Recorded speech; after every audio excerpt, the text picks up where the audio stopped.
International Media TV. Television that listens to you. Hi, I'm Johnnie Burrell. Welcome to the program.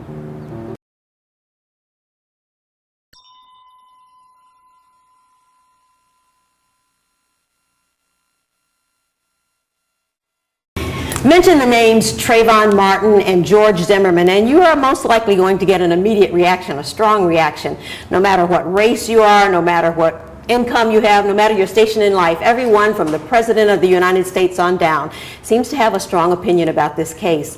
In fact, the Martin-Zimmerman case has become a kind of shorthand for the status of race relations in America.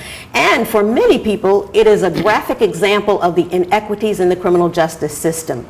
Many people were surprised by the verdict that George Zimmerman got, that he was found not guilty after shooting an unarmed black teenager who was doing nothing but going back to his father's house with his iced tea and candy. But one person who was not surprised or shocked is with me right now. He is John Burris, and he is one of the most respected civil rights attorneys in the country. Thank you, John, for taking time out of your busy schedule and coming by to chat with us. Good to be. The case was lost, in my view, and I know that people will disagree with this, but I, as a lawyer, know when this case was lost. One, jury selection, clearly lost.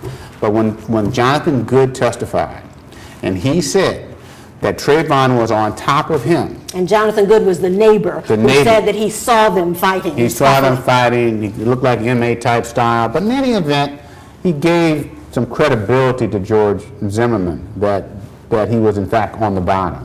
Even though somebody else has said something else, it clearly could have been that they'd been rolling around. But they didn't offer any testimony, and then shortly thereafter he has the shot, and he does have the injury. So, in my view, that was the end of the case. Sure, a lot of it was address work, because from then on, the prosecution should not have been trying to do a case for second-degree murder, even though the mindset of George Zimmerman was clear. Those a-holes, they always get away with it. You know, he's suspicious. He looked like he's on drugs or something. None of which were true. But once you get into the fight, then it's every man for himself.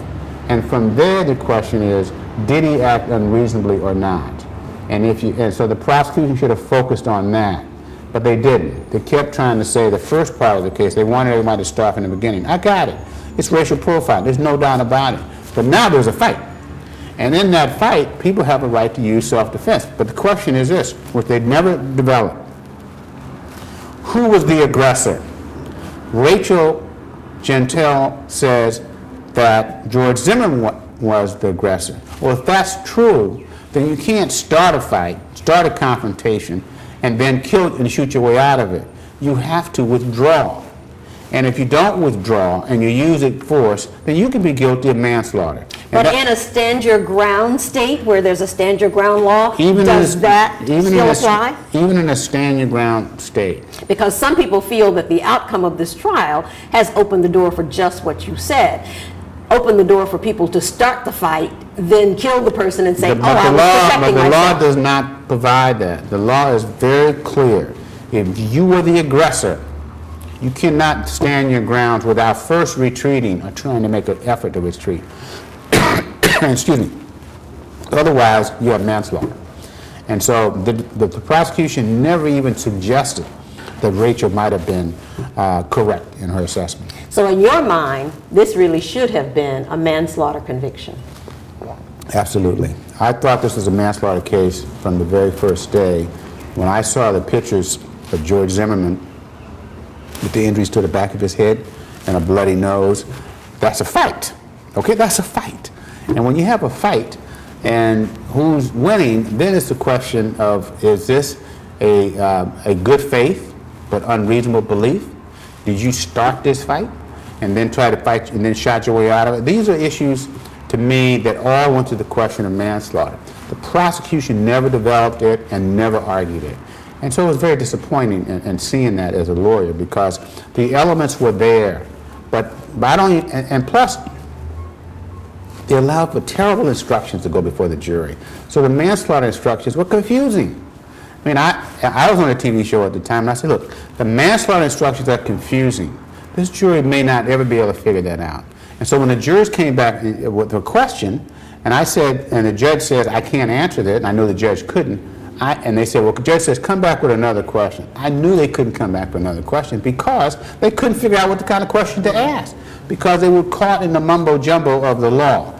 That's the prosecutor's fault for not making sure those instructions were clear. They had a stand your ground instruction. That's okay, but you should have had an instruction that says, if you are the aggressor, you cannot avail yourself of stand your grounds. And it may have been that Trayvon Martin could have availed himself of stand your grounds. And so these matters were not properly focused up where a jury could see them. And that's on top of the fact that you didn't have a jury that was for you, because that jury could not understand, you know, the racial profiling. But you didn't have to do the case on racial profiling. You could have done the case strictly on manslaughter and says it was unreasonable for him to do what he did, particularly if he was the aggressor. So this leads to why so many people were angry, especially African Americans afterwards, because it plays right into what many of them feel is that, and not just African Americans, there were a lot of people were upset who believe this, that African Americans especially just don't get a fair shake in the criminal justice system.